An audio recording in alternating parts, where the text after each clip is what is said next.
So, welcome to another episode of the Modern Musician Survival Guide podcast. And today I'm really excited to be talking to Tristan Post, AI strategist, entrepreneur, also a teacher at the Technische Universität München and in different other places, a consultant to businesses and to organizations who want to implement AI, and an overall AI expert. I'm always very curious to see your posts, Tristan, on LinkedIn. I read them. I find the insights really, really interesting. Thank you. And yeah, welcome to the podcast. Yeah, well, thank you so much for the invitation. I'm very happy to be here. I mean, it's no coincidence that that we're talking. I don't know. I think we met over a year ago. I did a talk at remind me again, kind of like at this music event, right? Classical Next in Berlin. Yes, exactly. Yes. Classical Next. I had such a great time, and I think so. I did a presentation for the audience listening. Back then, I did a presentation talking about the impact of AI on the music industry, and then we had a panel discussion. And yeah, I thought it was very interesting. I really much enjoyed being there.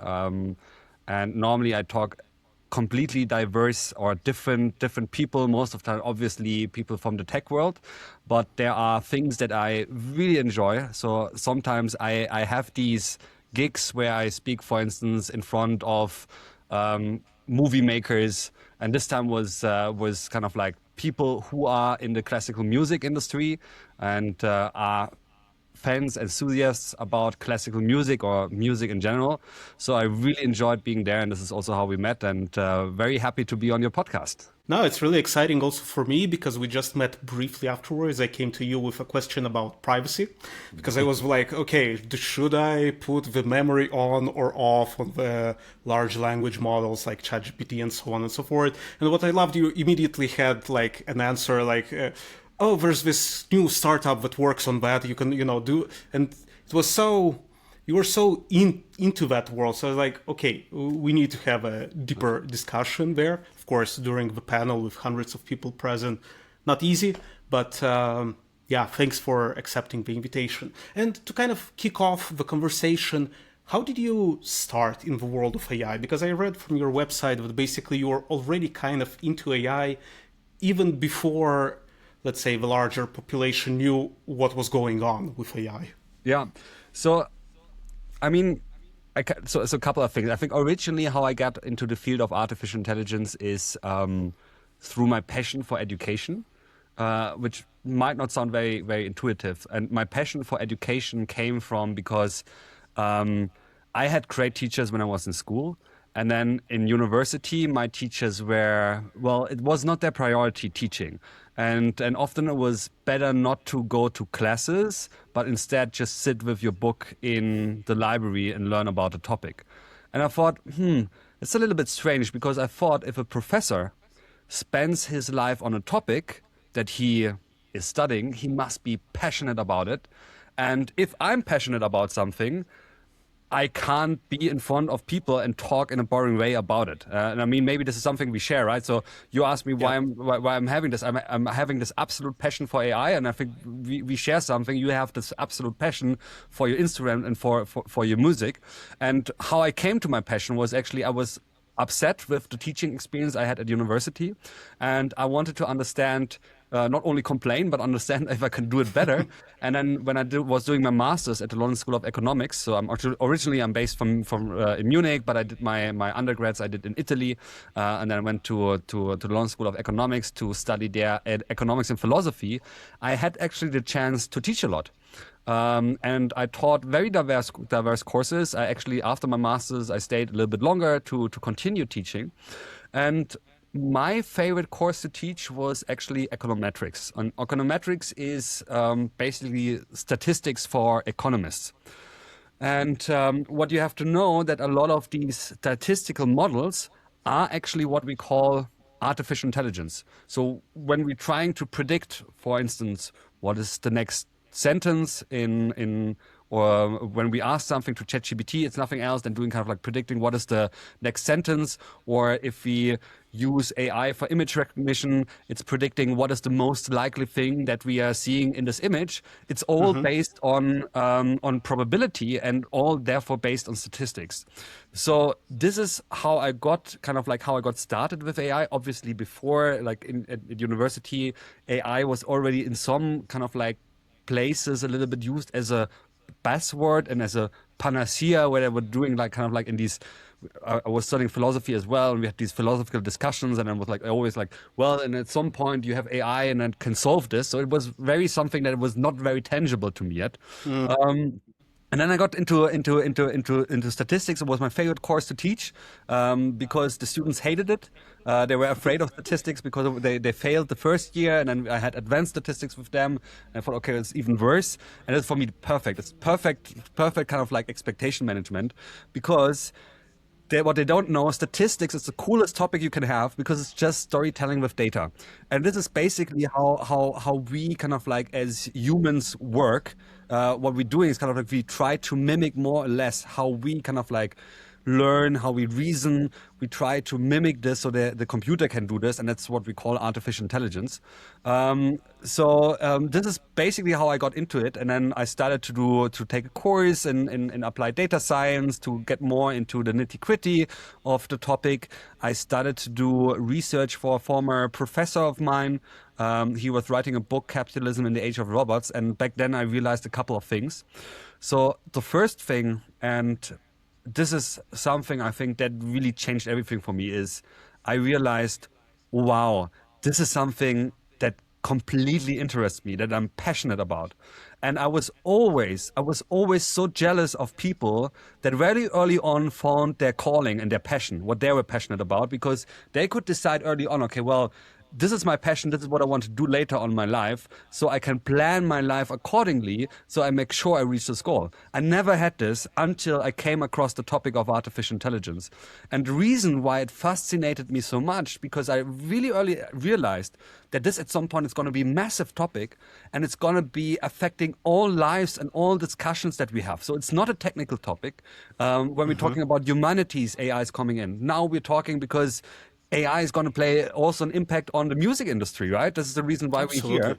And this was so fascinating for me. And at the same time, I realized it's most of the time, even though it's a technical topic, the most challenges are not on the technical side, but they are on the management side, on the societal side of this topic.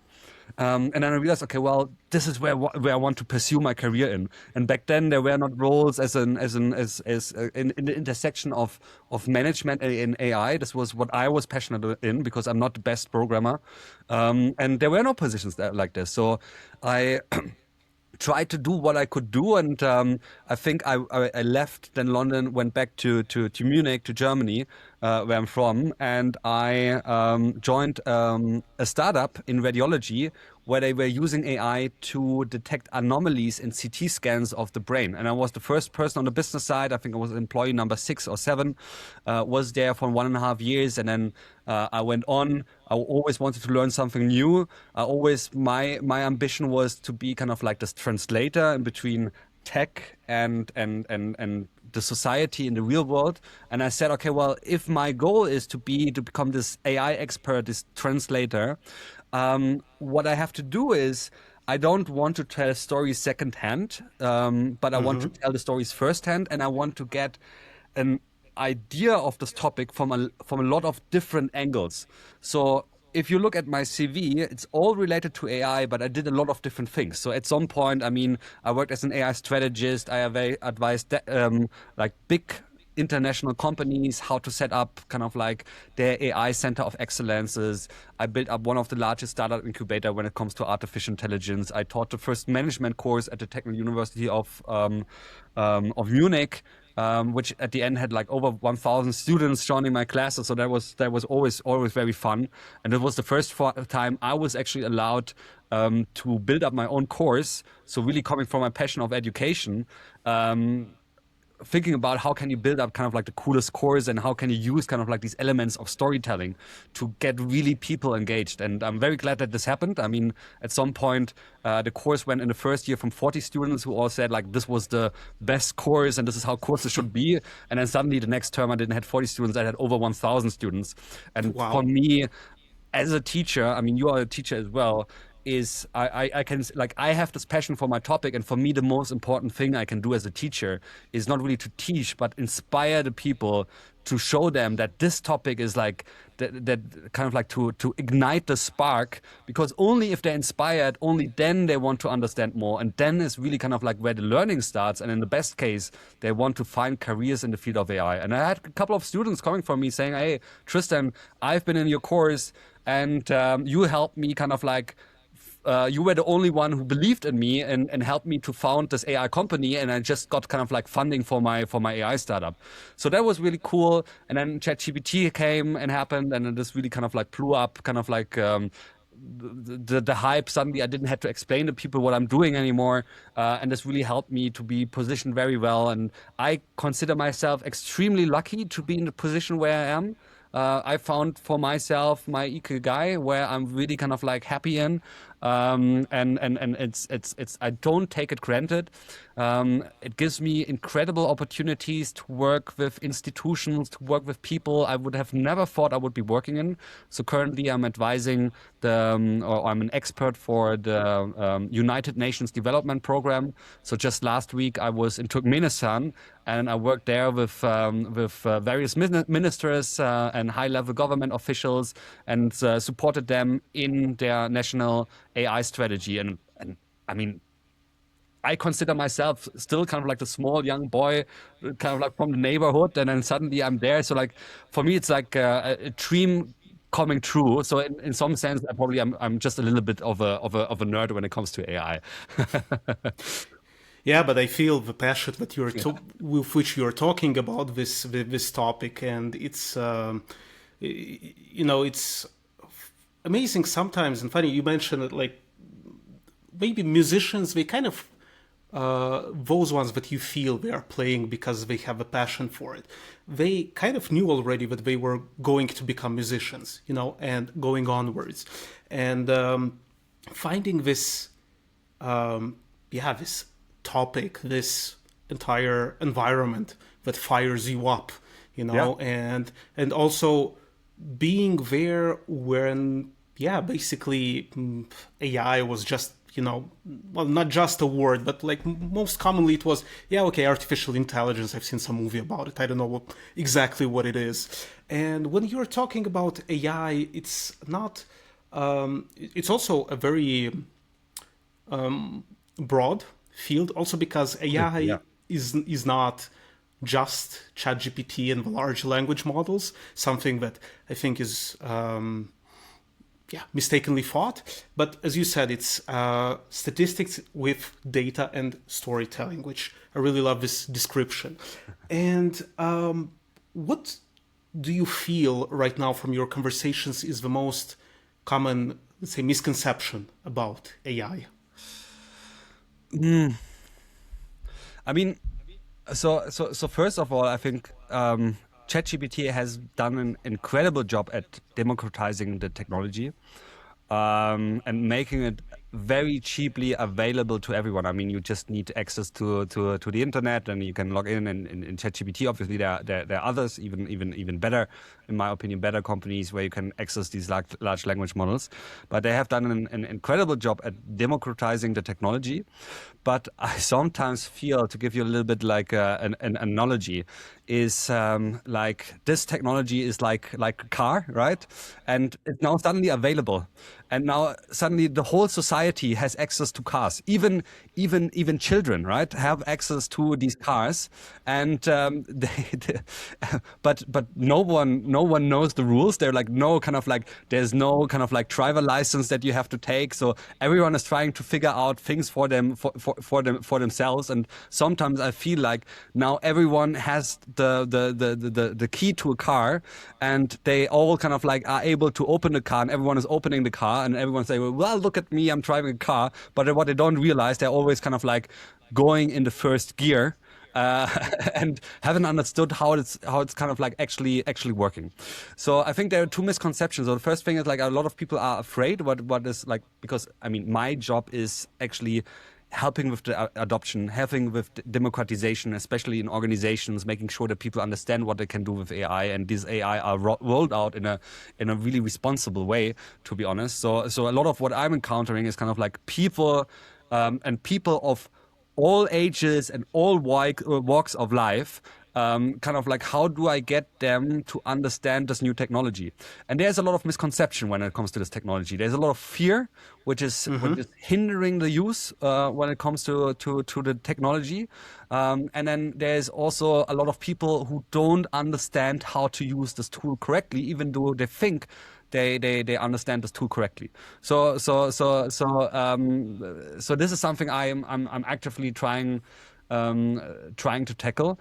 I'm trying to address the fears that people have, and some of these fears are more than kind of like they have their basis, and we have to acknowledge them. They're like, even I'm like, I think fear might be a strong word, but I'm very, very about the future and what might come when it comes to this technology.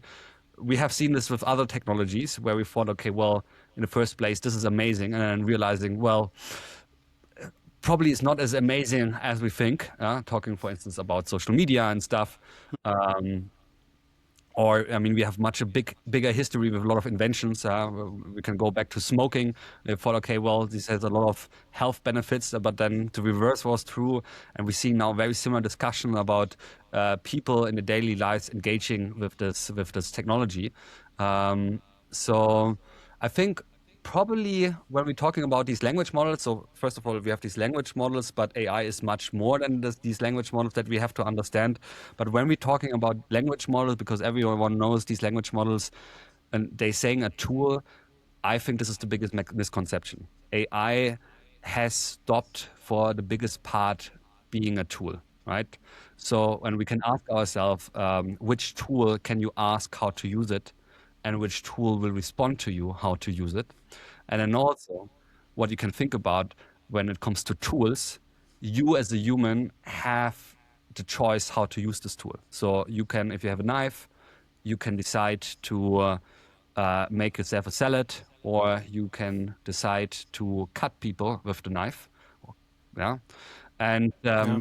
and as the capabilities of AI become more advanced, and as we are entering the next steps of agents where AI can take decisions on their own on behalf of kind of like the person that programmed them, the decision is not anymore taken by the human, but by the tool itself, if it wants to make a salad, be helpful, or if it wants to be malicious.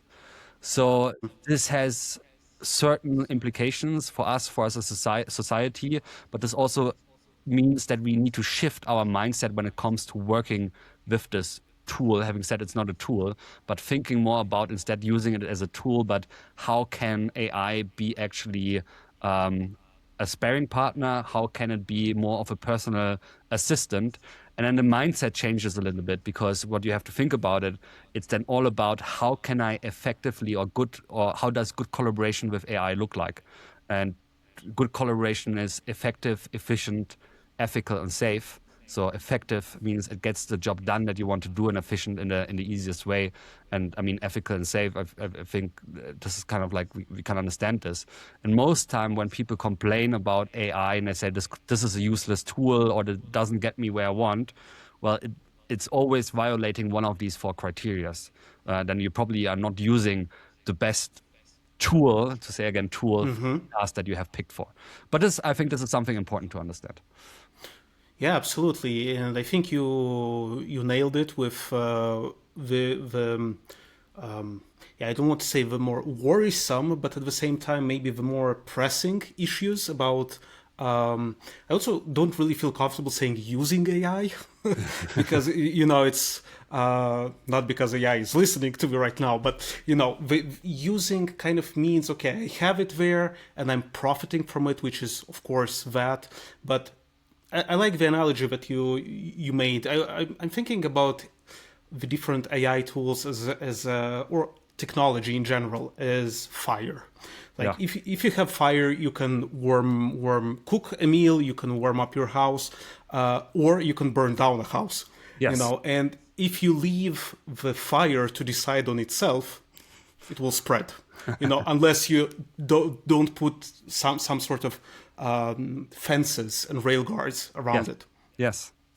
And when I was last year at Classical Next, and I'm really curious about diving also into how can we, since we're on a music Yes. podcast, Yeah, how yeah, can we exactly. I was trying to musicians change the topic also, kind of like asking you, because I'm sorry, I don't want to interrupt you, but I understand we are on a musical podcast. So, I mean, what would also interest me as a musician, how are you using the technology, and how has AI kind of like, because you're much deeper into the whole kind of like musical society. I'm always kind of like looking from this technological standpoint on kind of like what is the impact of the technology I'm passionate about on your industry. But I would be curious to you, maybe you can share a little bit of your experience and your observations that you had as a musician, as being part of the music industry. How has AI impacted maybe you as a musician, but also how do you see has AI impacted the wider music industry, and what might be fears that you have? Well, look, I had conversations last year at Classical Yeah. Next, and afterwards I'm curious which conversations you had with musicians. And, I was talking to different people, and for some reason it felt almost like a taboo, almost like cheating, it's almost whispering, oh yeah, I'm using AI, I'm using ChatGPT. And somehow there was a feeling of, okay, if I'm using it, I'm somehow, using cheat codes to get ahead.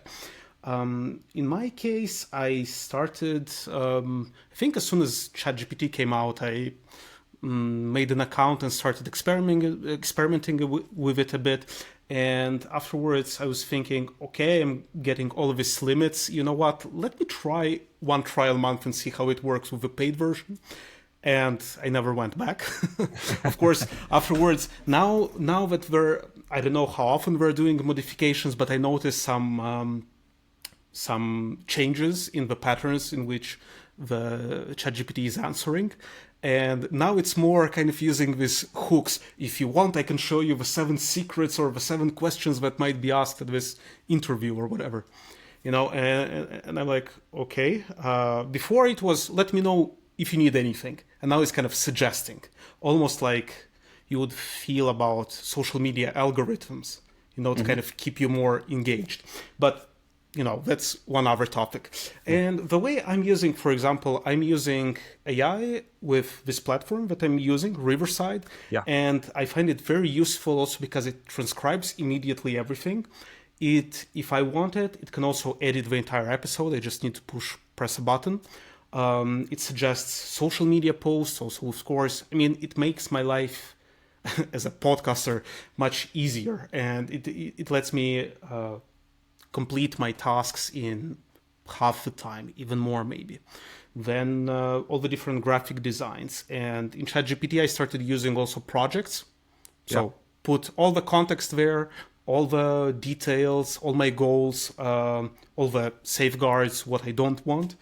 And I have a project for this podcast. I have a project for my solo career, project for finances. I mean, and now I'm experimenting with other platforms like Perplexity, Notion AI for different tasks.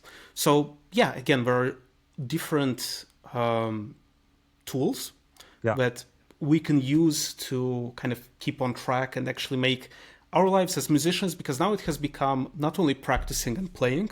Yeah. Now it's also managing your career, writing out invoices, scheduling social media posts.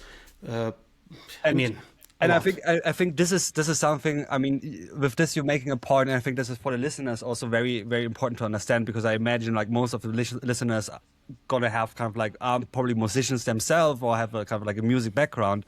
That we like when it comes to AI, and also always kind of like this fear: will AI displace us at some point? What you need to understand, AI is not really taking over jobs, because at least for the moment. We see some changes, but what we need to understand how kind of like the economics behind this is, and you just mentioned it. You are a musician, but like if I would kind of like follow you for a month or a year or a week or whatever, like we have to define what does it mean to be a musician and what are actually the tasks that you are needed to be a musician, and then how much of this time is actually spent task kind of like what we as audience normally know. Okay, hey, this is me as a musician just playing in front of an audience as I will see it. A lot of the things for me as an audience is like I never see them. They're like happening in the background. But your task, as you said, right? It's maybe kind of like creating your career. It's studying. It's doing other things, and you all prepare everything for this performance, for this, I don't know, 2-hour concert or be it half an hour concert, and this is the only thing that we're gonna get to see, right?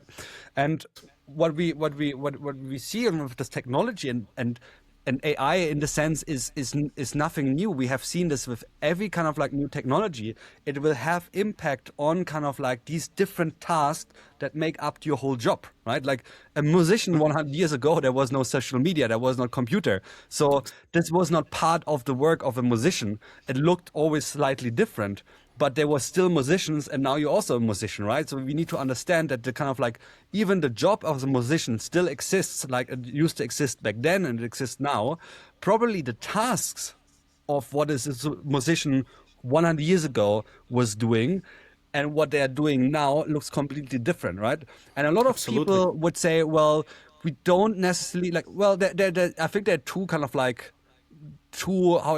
maybe two groups, maybe there are more groups, and then you have this one group that say like, well, I don't want AI to interfere on me being on stage. I don't want this. And then there's this other part of musicians that say, well, this is cool, this new technology, maybe let's try it out. Like maybe I see this more sparring partner and on stage, and let's see how I can collaborate with AI and we can improvise together.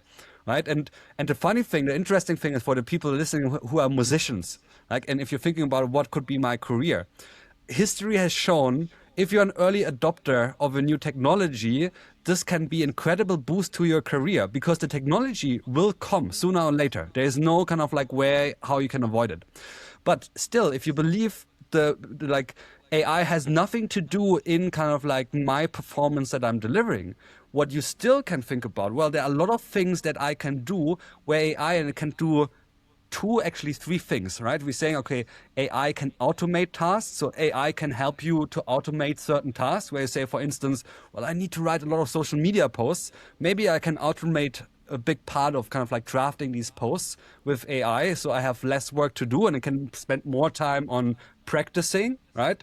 Or you have things where AI can augment you as a sparring partner, where you think, okay, well, what are pieces I could play for this audience? Can you help me kind of like think about, maybe you're playing something where this has a specific theme, and then you can kind of like brainstorm with AI what could be kind of like a fun twist on this kind of like theme that I have, and which music pieces can I include, so it can be kind of like helping me be more creative. And then what you have now coming more and more, but this is still advanced and I think much more removed, is kind of like this idea of agentic AI, that you can basically configure AI to act on your behalf. So one idea of this, how this could look like, is you have built a chatbot on your website, and people can kind of like write with the chatbot and ask, well, where are you playing, or can I buy tickets for your next concert? And then in theory, the agent could sell then these tickets. And these kind of like three ways how we can use AI, and then we have to understand which of these tasks that we have and where can AI help as kind of like automating certain tasks, and where can AI help me in augmenting certain things without taking anything away from this, what I'm doing as a performer, right? And kind of like quality that I deliver. And I think this is a very good way to think about it when we talk in this sense. And I mean, we can learn a lot also from I mean, you are a musician that is playing at a professional level. I think we can learn a lot from, because music is not really for the most part not a competition, but it's kind of like most of the time you come together with other people to play together. But where you have other places like sports where it's very competitive, so you have to make sure you are kind of like the best player at the moment. They're using a lot of technology to make sure that the 90 minutes on a football court they perform is the best performance they can have, and they will want to take everything. They will want to make sure they're using everything that is legally and resourcefully possible to do this, to be kind of like a better performer on the pitch. And I think if you use the technology like this, then there's very kind of like a little ethical dilemma in that.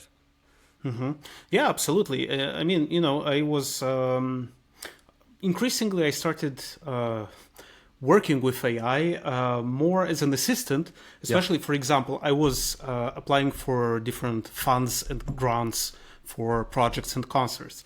And notoriously, these forms are very complicated. You need a budget, you need this, you need that. And with AI, I just, filled it out in like 1.5 hours simply because I didn't know in the beginning how to do it, but suggestions were there. And, as I believe, like I had one moment when I was kind of brainstorming ideas with ChatGPT for Instagram posts. And at one moment, I kind of noticed that I was starting to write like what I was seeing in ChatGPT, that kind of not scared me, but, I was like, okay, maybe I shouldn't delegate that much of my thinking to AI. Yeah. So that's one very important thing. Also, what I see with my pupils who are, let's say, 13 to 17 to 18, many of them are kind of delegating the homework and the thinking to AI, and I believe that is kind of dangerous, especially in that age, because you need to still remain critical. And for example, I've never had AI hallucinate on me, only one instance. And if I would be there, to kind of believe blindly and delegate everything to AI, I wouldn't have spotted it. Yeah. And simply because I was there and I was critical of what I was reading and what I was seeing, I was able to kind of say, okay, now stop and let's like start from anew.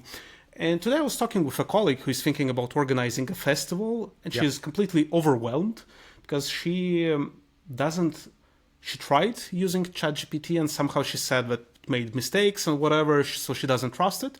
Yeah. And she is overwhelmed because she needs a lot of time to find sponsors, to find grants, to find, the first experiment that I did with agentic AI was I think I told Perplexity or ChatGPT, please find all of concert series and festivals and organizers in Canton St. Gallen in Switzerland with names, phone numbers, emails, and make it in a spreadsheet. 20 minutes later, it was there. Instead of me for hours researching, I could just click and see if it fits, Yeah.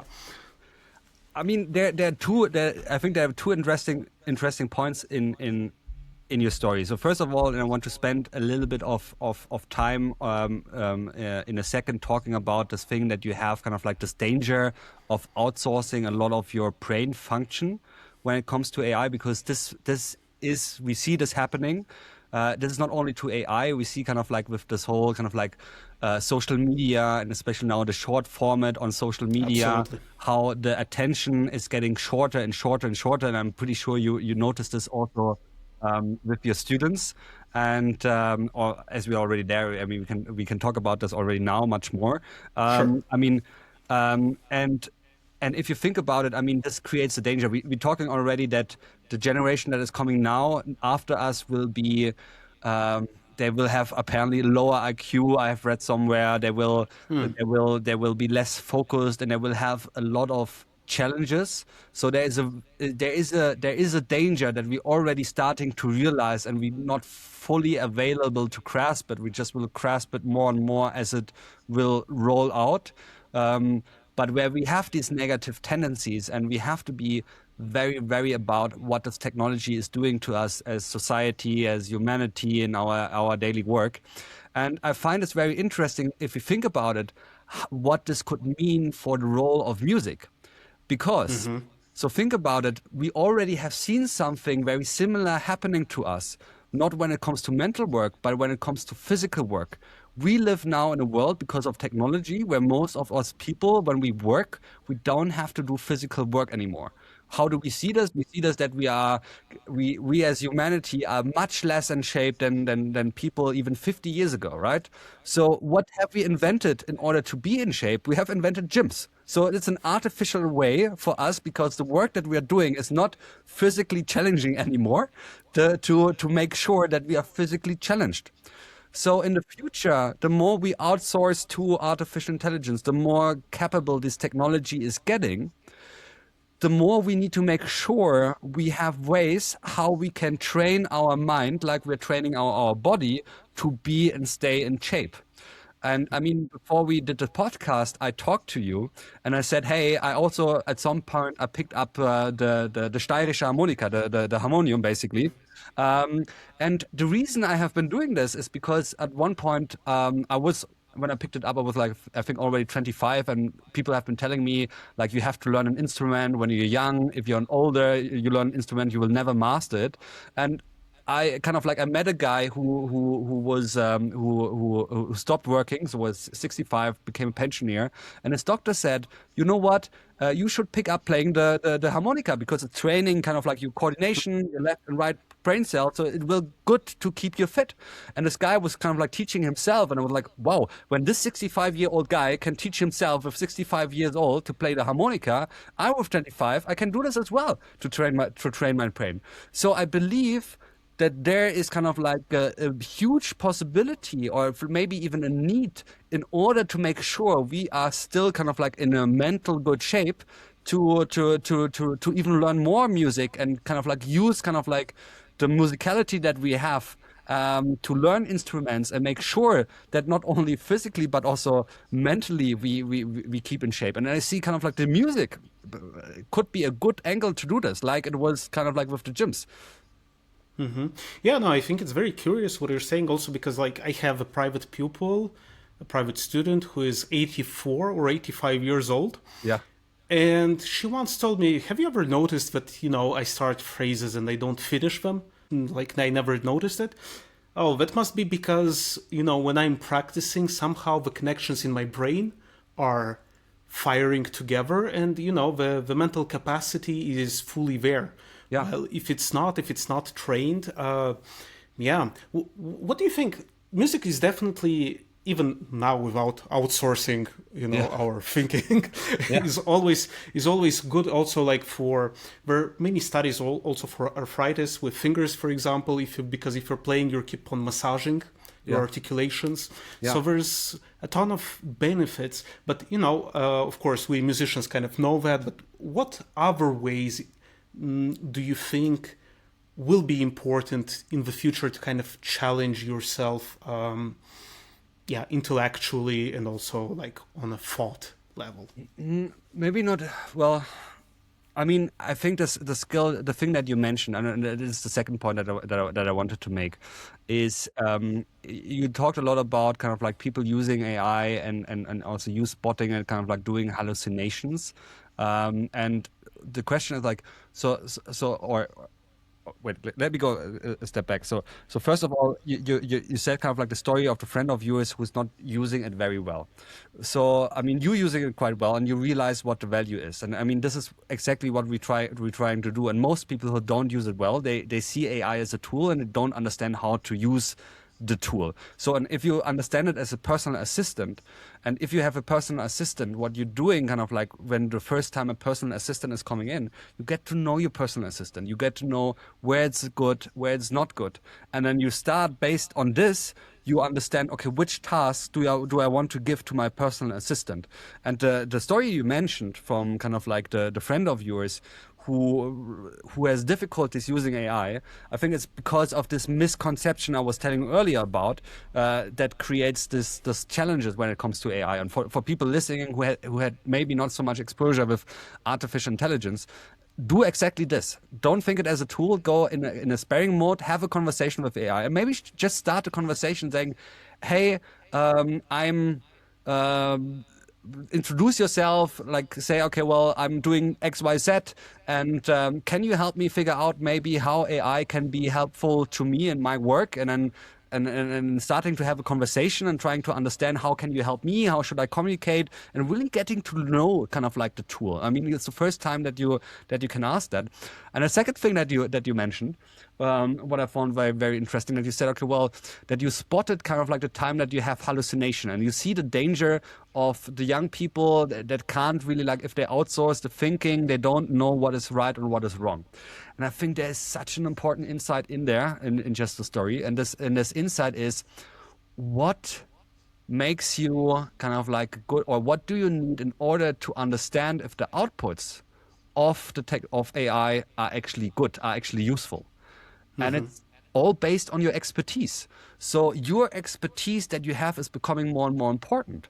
So what are we currently seeing in the market? Who has the biggest challenges finding jobs in the world of artificial intelligence? It's the graduates, because they don't have yet, the young people don't yet have these expertise to understand if the output is good or not. I mean, this is what you do. I mean, the same with an intern, right? I have been doing now for years. I've been working. So if I go over a piece of work, over a report, I can tell you within seconds, is this a good report or is it not a good report? So these young people, they don't have the skill yet. This is something they have to learn over kind of like years of experience. So I see a lot of danger if you early on kind of like outsource this thinking to artificial intelligence, because you don't necessarily build up this expertise and this critical thinking to really challenge the output of AI. And this is something we need to work at. And coming back to your questions of thinking about what we can do. I think there's a couple of things. I mean, kind of like still kind of like being more critical. And I believe in order to be successful, kind of like in the future in a life, there needs to be kind of like three things. So I'm working a lot with a school, with a boarding school, and they have the motto, heart, hand, and brain. So they want to train everything, right? So they want to make sure, okay, all of these things kind of like they educate this. And I think this is an excellent example of what it means really kind of like as us as humans, what are the skills that we want to have and that we train. Hence, kind of like you said, kind of like these motoric skills that we're actually able to build things and do stuffs. Then we have to train. We need to make sure that we kind of like mentally fit, sharp, that we are kind of like staying critical. But the same thing, what we need to think about is kind of like the heart. It's at the end of the day, it's all about kind of like human relations, right? That we want to build up in order to have a fulfilled life, and so on. It's a lot of it is dependent on kind of like these relationships that we have with other people. So this idea of kind of like the human relations that we have, and this is something that we have to learn as well. Especially in a world with social media, we're seeing trends. People, ever since the rise of social media, I think something somewhere around 2014 with smartphones and so on, you can see there's a spike of people feeling more and more and more lonely. And if we look now what AI is doing, it is not reversing the trends, but it's really making it harder. And here, the solution of the tech pros, so to say, is like so if you look at Meta, Mark Zuckerberg, they have created they're responsible for this crisis of loneliness, the crisis of, well, I have more friends than ever online. I'm writing more than ever, but I feel more lonely than ever, right? And now one solution to that is like, well, you have AI. It can be your kind of companion. Now you can chat with it. But is it the same as kind of like a human connection? It's like hugging people or meeting people in person. So I think the more this technology comes, the more the value of these human interactions, of these events where I can come together, and with other people in the room, I can experience something. And I had it always when I was listening to classical music, and maybe it's for you the same, or nice music. And even if I talk about it now, I get these goosebumps, right? So you kind of like you experience the music and you experience together. So there is this innate need that we want to share kind of like this experience with others. So I think this value of creating these communities and having live events is becoming more and more important, and their music is coming in as well, right? So I think there is this huge demand also in the future still for kind of these live events and live music. Yeah, also, I was thinking about it a lot, and I agree with your vision on the importance of interhuman relationships. I don't remember who was saying that. I'm also listening to, I don't know if you know this podcast, Your Undivided Attention by Tristan Harris. Okay, I met Tristan Harris, so Oh, as okay. we have the same name, but I haven't heard his podcast, but I have seen a couple of his videos. So he has this podcast in which basically the main idea is that the age of AI allows us to kind of explore what it means to be human. And I believe music, whatever, classical, pop, folk, whatever, will play a huge role in it, especially live events, because Yeah. those are the moments where we are kind of living a shared experience together. Um, I don't see any time in the near future that AI can substitute that. But as you were saying, now you have kind of a companion with whom you can talk. He doesn't judge you, and it's also programmed to say yes, to encourage you. No, you're right. No, this, and sometimes like I got that, but for some reason I was like, you know what? No, now be my worst critic. Be my worst critic. What would you say, to me? And then I kind of got more of, okay, somebody might say this, because otherwise it's just like, you're a genius, you're great, and I'm like, who are you people to contradict me or to think, that I'm mistaking about something? Yeah. Because on the one hand, the personalization is great because it allows you to work faster and better. On the other hand, it can create a vacuum in which it's very easy to kind of close yourself. Yeah. Yeah. So, yeah. But going on from there, have you had any other conversations, maybe at last year's Classical Next, with musicians? Like, what is the conversation there? Uh, not too many. I have a couple of friends, but I think so. So a lot of these ideas is kind of like now in the music industry that you're kind of like seeing that AI can play music and create their own musics, and it's undiscernible anymore from kind of like a real musician. So there's real kind of like fear in there what this might mean for the music industry and the music business. So a couple of things that we are noticing.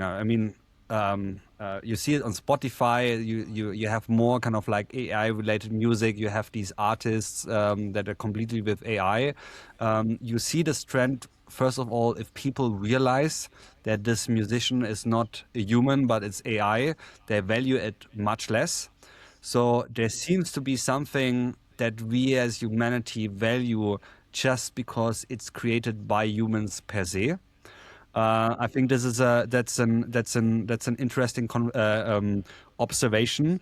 The other thing is an observation that we can learn from Gary Kasparov, who was at one point probably one of the, or maybe even the most famous chess champion who reigned the chess world, and he was also the first chess champion, world champion, that has been beaten by AI, by an algorithm developed by IBM called Deep Blue.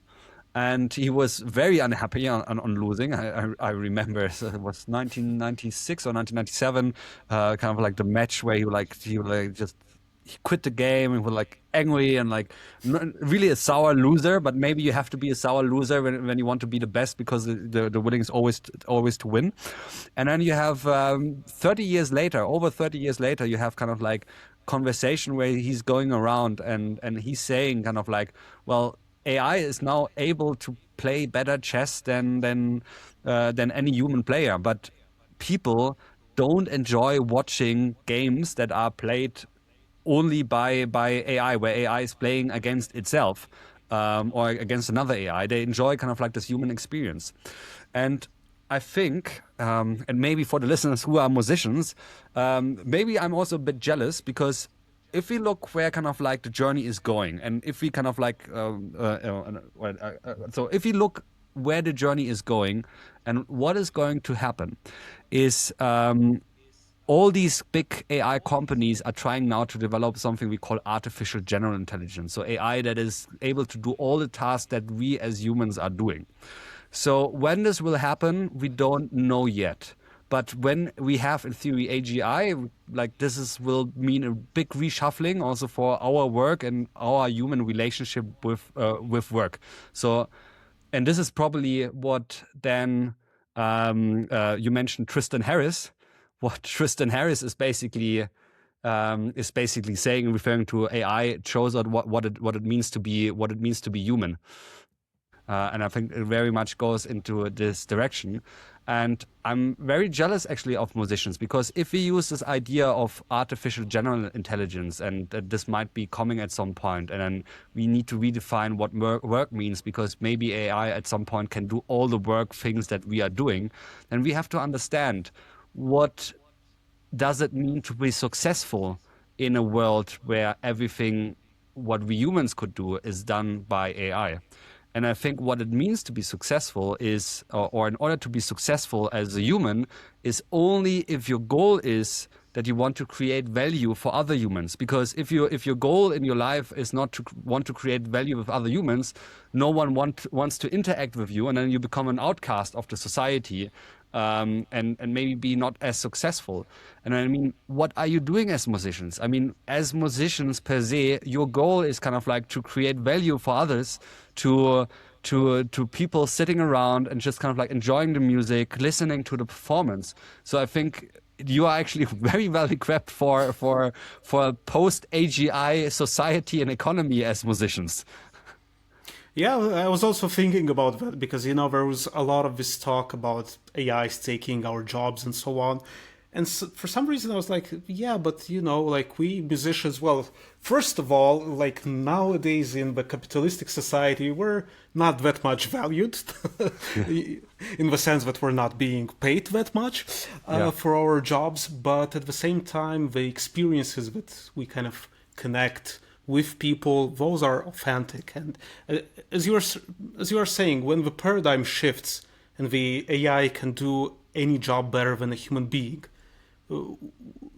I think one of the things left to do is explore our souls and psyches and connect with one another.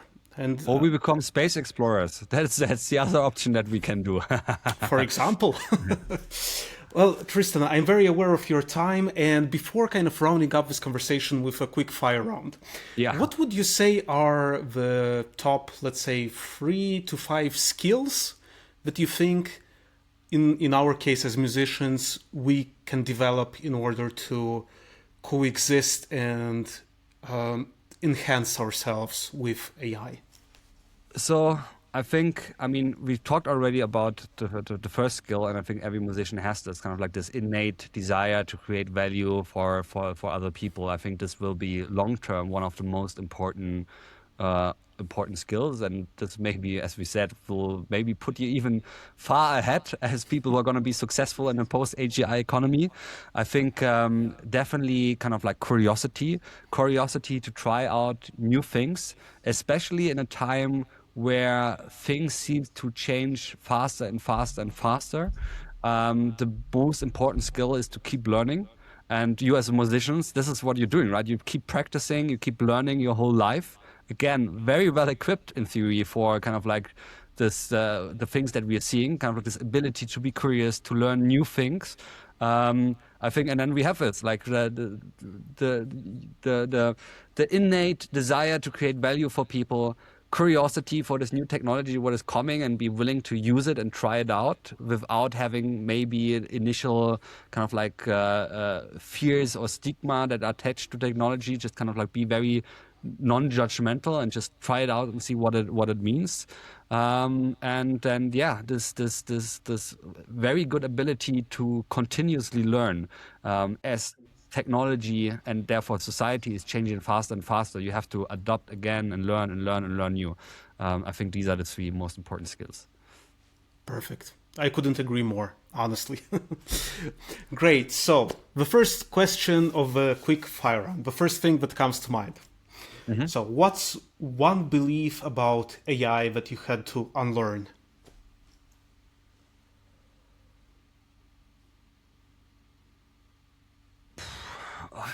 Difficult. It's a loaded question. Yeah, it's a loaded question. It's not unlearn.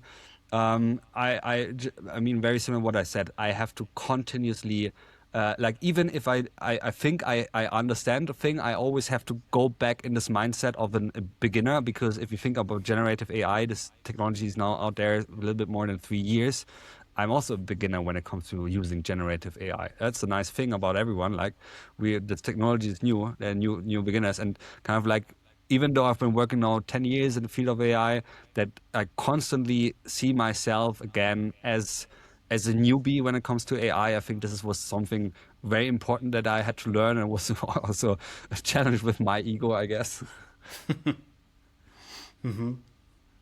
Yeah. Also, as musicians, it's like starting a new piece. You're like, but I've played so much, and it's Yeah. still from well, not entirely from zero, but still, it's Yeah. something new. Second question: what's the best career advice you've ever received? I think it might sound cheesy, but because I'm not sure if it will play out well for everyone, but be very genuine in what you do. And for me, as being someone who found his passion and who lives his job, this is one of the most important things to really know that I can, with all my quirkiness, with all my craziness, be on stage and talk about things, and I don't have to pretend to be someone I don't have to be.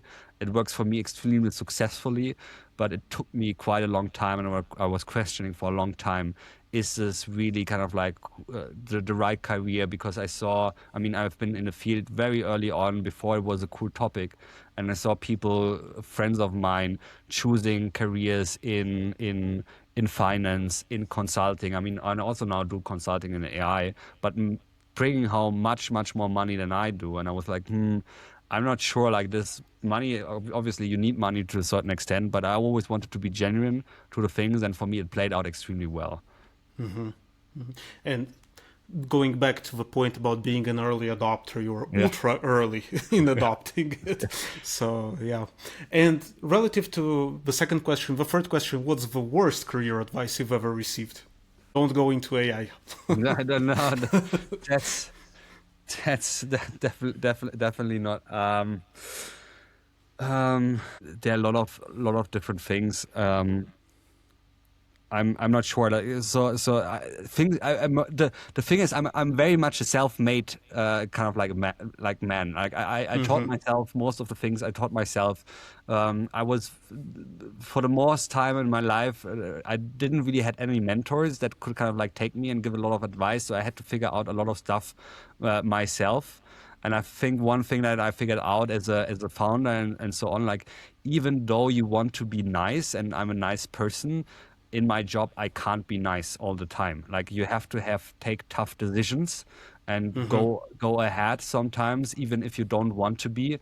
And I think for most of my career, I wanted to be nice. I wanted to be a perfectionist in what I do, and I realized this you can't always do this. I mean, I'm super nice. If you meet me on stage, I can be super nice.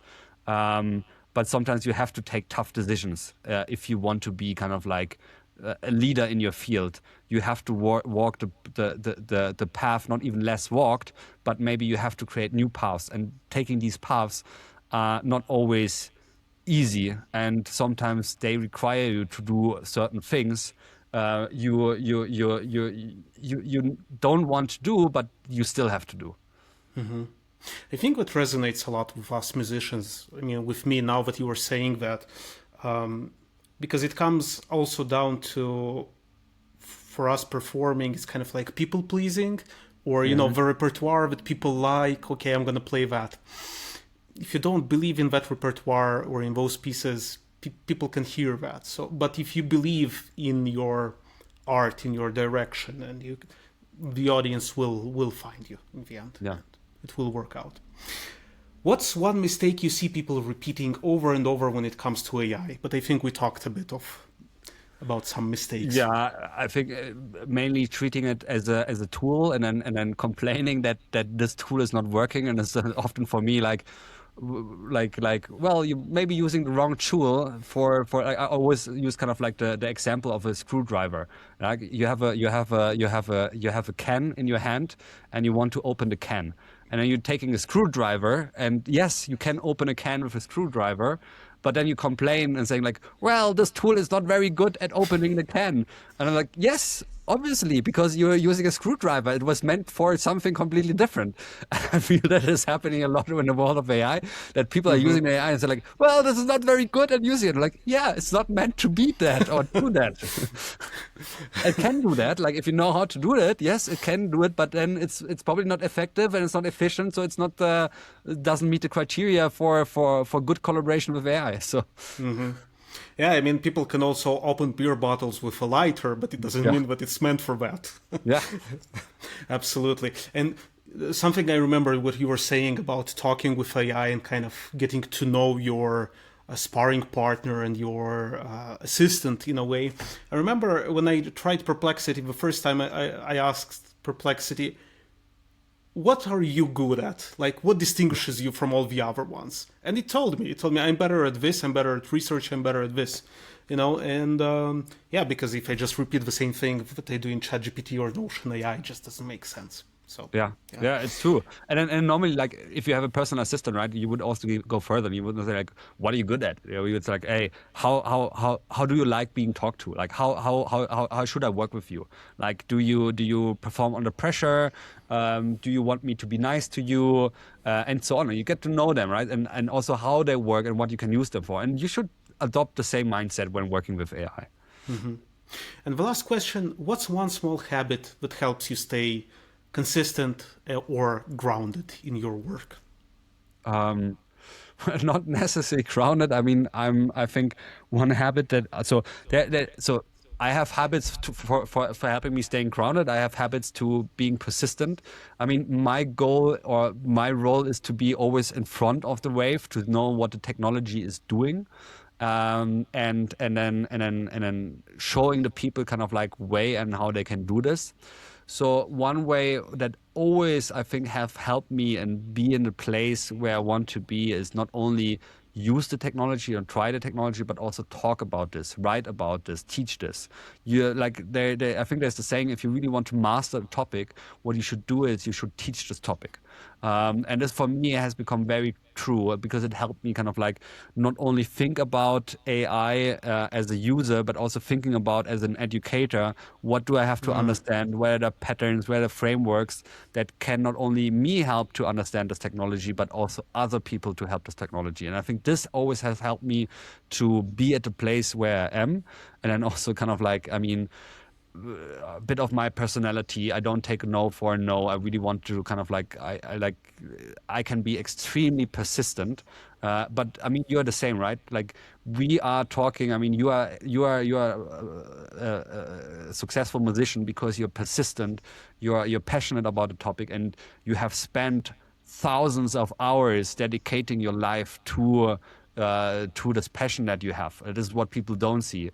People don't see me working on a weekend. They don't see me going the extra mile to doing these things. I only can do it because I'm passionate about this. And this is what kind of like sets me probably apart for a lot of these other users, that I have put in the thousands of hours to understand the technology, to really kind of like master it, to understand kind of like the nuances about it. And I've always kind of like written about it, taught about it. By the way, my book is coming out now. When I'm talking about writing about it. And then you ask myself, like, what helps me to keep grounded? I mean, I'm a yoga teacher as well, so I do a lot of yoga, and that helps me to be grounded. And it goes back to this idea, kind of like AI teaches us what it means to be human, and I just realized this kind of like the inner journey to find yourself or to yourself is important, and it's becoming more and more important in this fast changing times, to be resilient, to find a way to yourself, and really to understand you. This was extremely important for me. Yeah, I think connection with our own bodies, connection with ourselves, since we were, thanks to also social media, we got kind of disconnected from each other and also maybe from ourselves. But Tristan, thanks a lot for this super interesting conversation, Oh, and thank you. it was very insightful, full of really great tips and ideas. Where can people find you online? Yeah.